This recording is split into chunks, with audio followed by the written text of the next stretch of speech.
എല്ലാവർക്കും നമസ്കാരം. ഇന്ന് പഞ്ചതന്ത്രം കഥകളാണ് നോക്കുന്നത്. ഇന്ന് പറയാനുള്ളത് 10ാമത്തെ കഥയാണ്. ഈ 10ാമത്തെ കഥ തീരെ ചെറിയ കഥയാണ്. അപ്പം നമുക്ക് 10ഉം 11ഉം ഒന്നിച്ച് നോക്കാം. അത് കണക്ട് ചെയ്ത് പറയേണ്ടതുമാണ്. 10ാമത്തെ കഥ മന്ദവിസർപ്പിണിയും അഗ്നിമുഖനും എന്നാണ് അതിൻ്റെ പേര്. മന്ദവിസർപ്പിണി എന്ന് പറഞ്ഞൊരു പേനും അഗ്നിമുഖൻ എന്ന് പറഞ്ഞിട്ടൊരു മൂട്ടയും. കഴിഞ്ഞ പ്രാവശ്യം ദമനകൻ ചോദിച്ചു പിങ്കളകനോട്, മുട്ടയുടെ ദോഷം കൊണ്ട് പേൻ ചത്തുപോയ കഥ കേട്ടിട്ടില്ലേ എന്ന് ചോദിച്ചപ്പോൾ അത് പറയാണ് പിങ്കളകൻ. അപ്പോൾ ആ കഥ പറയുകയാണ് ദമനകൻ. ഒരു രാജാവിന് വളരെ സുന്ദരമായ നല്ല മിനുമിനുത്ത ഒരു കിടക്കയുണ്ടായിരുന്നു, ശയ്യ. ആ ശയ്യയിൽ തൂവെള്ള നിറത്തിലുള്ള നല്ല പട്ട് വിരിപ്പാണ് വിരിച്ചിരുന്നത്. അതിൻ്റെ ഇടയിൽ മന്ദവിസർപ്പിണി എന്നുള്ള പേന അങ്ങനെ സുഖമായിട്ട് രാജാവിൻ്റെ ചോര കുടിച്ച് സുഖമായിട്ട് അവിടെ അങ്ങനെ കാലം കഴിക്കുകയായിരുന്നു. അപ്പോൾ ഒരു ദിവസം അവിടേക്ക് ഈ അഗ്നിമുഖൻ എന്ന് പറഞ്ഞൊരു മൂട്ട കയറി വന്നു. അപ്പോൾ അവനെ കണ്ടപ്പോൾ മന്ദവിസർപ്പിണിക്ക് പരിഭ്രമായി. എന്തിനാ അഗ്നിമുഖ നീ ഇപ്പം ഇങ്ങോട്ട് വന്നത്, വേഗം പൊക്കോ എന്ന് പറഞ്ഞു. അപ്പോൾ അവൻ പറഞ്ഞു, വീട്ടിൽ വന്ന് കയറിയവരോട് ഇങ്ങനെയൊന്നും പറയരുത്. വീട്ടിൽ വരുന്ന നീച ജനങ്ങളാണെങ്കിൽ പോലും നല്ല വാക്ക് പറഞ്ഞ് യഥാവിധി സൽക്കരിക്കേണ്ടത് ഗൃഹസ്ഥധർമ്മമാണ്. അല്ലാതെ ഇപ്പോൾ വന്നവരോട് ഇപ്പോൾ ഇറങ്ങിപ്പോകുമെന്ന് പറഞ്ഞാൽ അവർക്ക് ഇഷ്ടമാവില്ല. അവർ നാട് മുഴുവൻ നടന്ന് പറയും, അവർക്ക് നമ്മളോട് ഒരു ശത്രുതാ മനോഭാവം വരികയും ചെയ്യും. അപ്പോൾ അത് പാടില്ല. നീചന്മാരായാലും നമ്മൾ സൽക്കരിക്കണം, നല്ല വാക്ക് പറയണം, അല്ലേ? അതുമാത്രമല്ല, ഞാൻ അഗ്നിമുഖം പറയുക, ഞാൻ പല തരത്തിലുള്ള മനുഷ്യരുടെ ചോര അപ്പം കുടിച്ചു. ഈ രാജാവിൻ്റെ രക്തം കുടിക്കാനേ പറ്റിയിട്ടില്ല. ഈ നാവിൻ്റെ രസത്തിന് വേണ്ടിയിട്ടൊക്കെ ആണല്ലോ എല്ലാവരും ഇങ്ങനെ കിടന്ന് പണിപ്പെടണത്. അതുകൊണ്ട് എനിക്ക് ഈ രാജാവിൻ്റെ ചോര ഇത്തിരി കുടിക്കണം എന്നൊരു മോഹം, അതിന് വന്നതാണ് ഞാനെന്ന് പറഞ്ഞു. അപ്പം അത് കേട്ടിപ്പം മന്ദവിസർപ്പിണി പറഞ്ഞു, ഉചിതമല്ലാത്ത സമയത്ത് ചെന്ന് കടിച്ചാൽ ആപത്താണ്. രാജാവ് ഉറങ്ങിക്കഴിഞ്ഞതിന് ശേഷം മാത്രമേ കടിക്കാൻ പാടുള്ളൂ. ആ സമയത്ത് മാത്രമേ രക്തം കുടിക്കാൻ പാടുള്ളൂ. അപ്പോൾ അവൻ സമ്മതിച്ചു.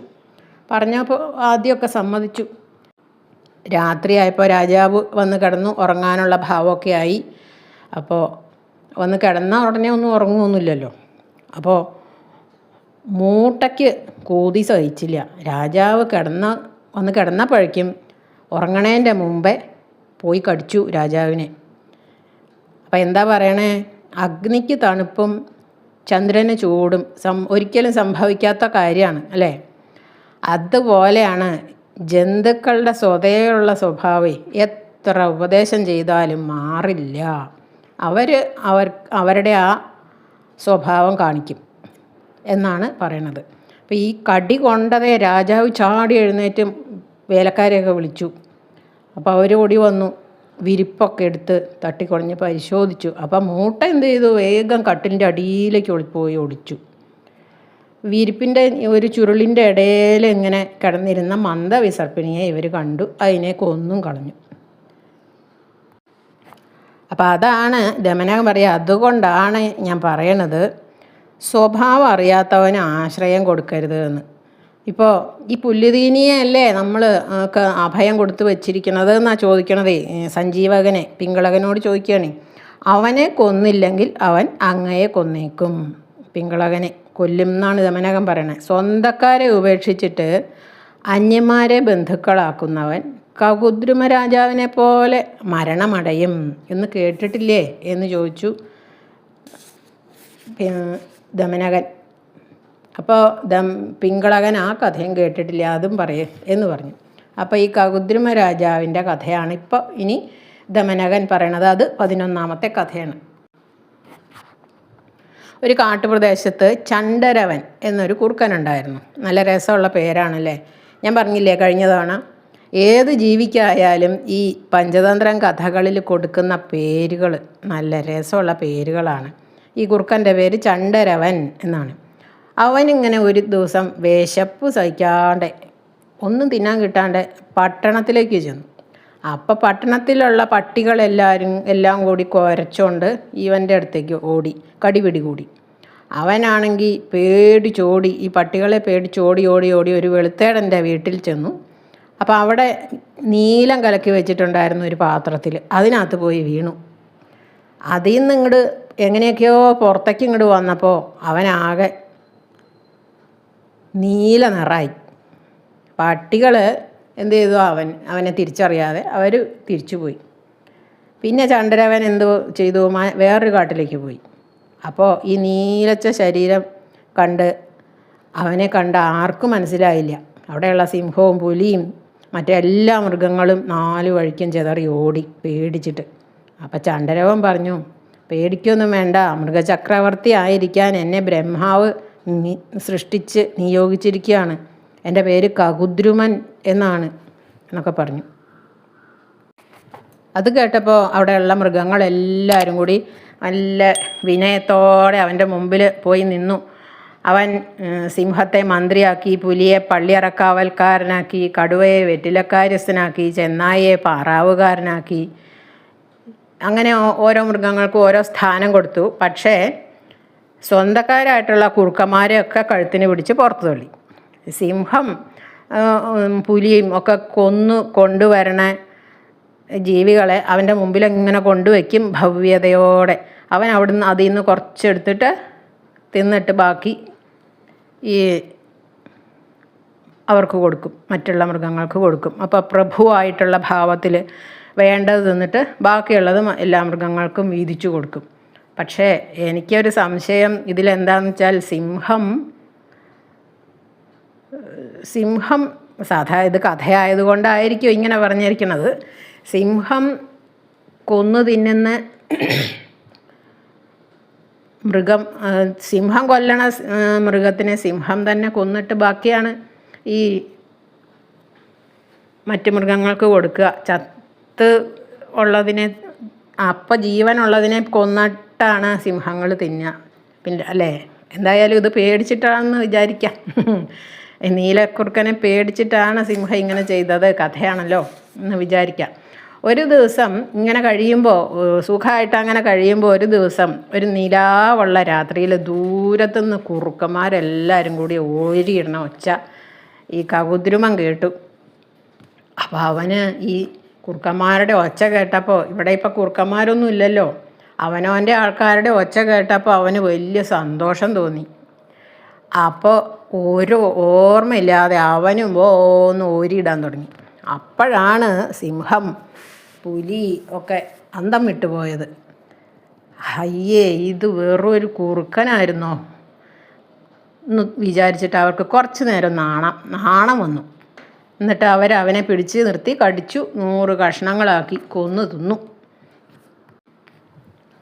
അപ്പം ദമനകൻ പറയുകയാണ്, അതുകൊണ്ടാണ് ഞാൻ പറയണത് സ്വന്തക്കാരെ ഉപേക്ഷിച്ച് അന്യന്മാരെ ബന്ധുക്കളാക്കരുത് എന്ന്.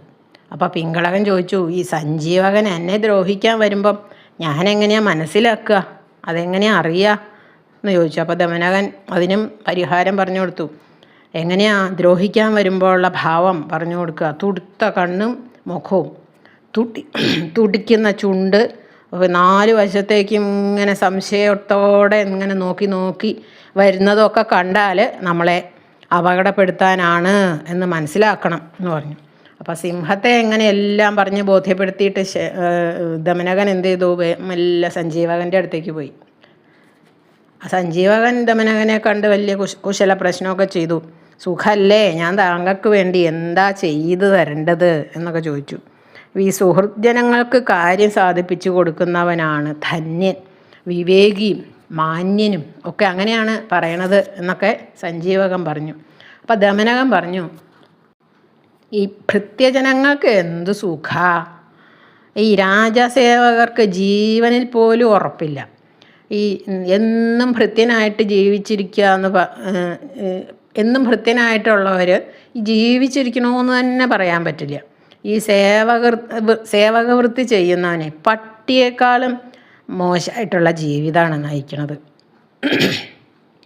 ഈ കുറച്ച് പണം കിട്ടുക, ആ വയറ്റിപ്പഴപ്പിന് വേണ്ടിയിട്ട് എന്തെല്ലാം കഷ്ടപ്പാടാണ് സഹിക്കുന്നത്. അതൊക്കെ ഈ ഒരു ധർമ്മത്തിന് വേണ്ടിയിട്ടായിരുന്നെങ്കിൽ അവന് മോക്ഷം കിട്ടിയേനെ എന്നൊക്കെ ഇങ്ങനെ ദമനകൻ പറഞ്ഞു. അപ്പോൾ സഞ്ജീവൻ ചോദിച്ചു, ദമനകൻ എന്താ ഇങ്ങനെ പറഞ്ഞു കൊണ്ടുവരണത് എന്ന് ചോദിച്ചു. അപ്പോൾ ദമനകൻ സ്വകാര്യമായിട്ട് പറഞ്ഞു, ചങ്ങാതി, രാജാവിൻ്റെ ഗൂഢാലോചനകൾ വെളിച്ചത്ത് കൊണ്ടുവരുന്ന മന്ത്രി ആയുധം കൂടാതെ തന്നെ രാജാവിനെ കൊല്ലുകയാണ് ചെയ്യണത്. എന്നാൽ നിന്നോടുള്ള സ്നേഹം കാരണം ഞാനിത് പറയുകയാണ്.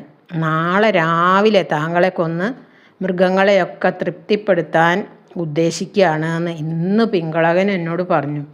ഈ മിത്രദ്രോഹത്തിന് പ്രായശ്ചിത്തമൊന്നുമില്ല എന്ന് ഞാൻ അവനെ രാജാവിനെ ഉപദേശിക്കുകയൊക്കെ ചെയ്തു. അപ്പം അദ്ദേഹം എന്നോട് ദേഷ്യപ്പെടുക ചെയ്തത്. പുലിതീനിയായ സഞ്ജീവകനും മാംസഭുക്കുകളായ നമ്മളും പ്രകൃത്യാ തന്നെ ശത്രുക്കളാണ്. അതുകൊണ്ട് എന്ത് ചെയ്തു അവനെ കൊല്ലണം. ഉറങ്ങിക്കിടക്കുമ്പോഴല്ലേ ധൃഷ്ടദ്യുമ്നനെ അശ്വത്ഥാമാവ് കൊന്നത്. അത് കേട്ട് ഞാനിങ്ങോട്ട് പോന്നു. അങ്ങനെയൊക്കെ പറഞ്ഞു ദമനകൻ. പരമരഹസ്യമായിട്ടുള്ള ഈ കാര്യം ഞാൻ താങ്കളോട് പറഞ്ഞു എന്ന് മാത്രം, ഒന്ന് അറിയിച്ചു എന്ന് മാത്രം. ഇനി നിങ്ങൾ ഇഷ്ടം പോലെ ചെയ്തോളൂ എന്ന് പറഞ്ഞു. ഇത് കേട്ട് ഇപ്പോൾ സഞ്ജീവകൻ ബോധം കെട്ട് വീണു. ബോധം തെളിഞ്ഞപ്പോൾ ചോദിച്ചു, രാജാക്കന്മാർക്ക് സ്നേഹം എന്ന് പറയണ ഒന്നില്ല അല്ലേ? ഞാൻ സിംഹവുമായി മൈത്രീബന്ധം സ്ഥാപിച്ചതൊന്നും ശരിയായില്ല. മൈത്രിയും വിവാഹവും സ്വന്തം കുലത്തിനും ധനസ്ഥിതിക്കും യോജിച്ചവരോട് മാത്രമേ ആകാവൂ. താണവരോടും പാടില്ല, ഉയർന്നവരോടും പാടില്ല. അത് നമുക്കും കൂടി, ഇതൊക്കെ നമുക്കും കൂടിയുള്ള ഒരു ഉപദേശമാണ്. വിവാഹബന്ധം നമുക്ക് യോജിച്ച് നമ്മളോടൊപ്പം നിൽക്കുന്നവരോട് മാത്രമേ നമ്മൾ വിവാഹബന്ധം അവരുടെ അടുത്തുനിന്ന് മാത്രമേ നമ്മൾ വിവാഹബന്ധം സ്ഥാപിക്കാൻ പാടുള്ളൂ. നമ്മളെക്കാളും വലിയ നിലയിൽ കഴിയുന്നവരോട് അവരുടെ അടുത്തുനിന്ന് നമ്മൾ വിവാഹം കഴിച്ചു കൊണ്ടുവരികയാണെങ്കിലും കൊണ്ടുപോവുകയാണെങ്കിലും നമുക്ക് അത് ശരിയാവില്ല. അതുപോലെ നമ്മളെക്കാളും താണവരെ പാടില്ല. നമ്മളോടൊപ്പം നിൽക്കുന്നവരാണ് നമുക്ക് നല്ലത്. അത് നമുക്ക് അറിയാവുന്നതാണ് അല്ലേ?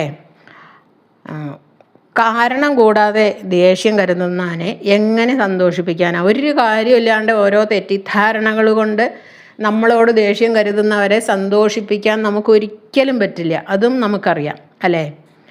രാജസേവ ആശങ്കാവഹമാണ്. മറ്റ് സേവകരുടെ ഏഷണി കൊണ്ടായിരിക്കും നിർദോഷിയായ എന്നോട് ഈ പിങ്കളകൻ ഇങ്ങനെ ദേഷ്യം തോന്നണത് എന്നൊക്കെ ഇങ്ങനെ സഞ്ജീവകൻ ആവലാതി പറഞ്ഞു. പേടിയായി.